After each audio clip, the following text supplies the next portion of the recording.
Comemoração do time.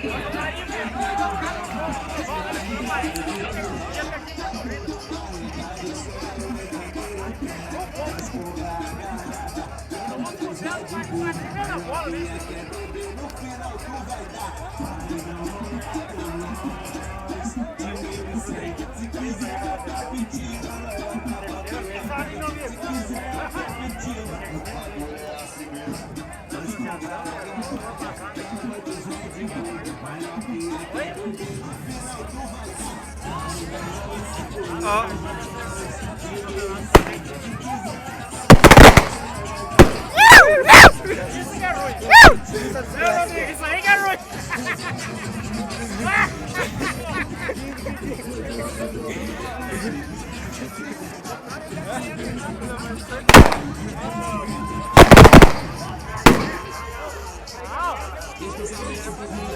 Atenção, informando o resultado do último jogo, aí a equipe do Montaza de São Paulo venceu o jogo por 1-0, aí se aproximando da semifinal.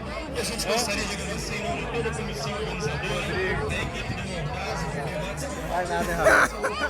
e também agradecer aí o pessoal de São Paulo, o Carlos também que está aí, toda a família, o pessoal, que Deus abençoe. E agradecer a todos os nossos patrocinadores em nome de toda a comissão organizadora.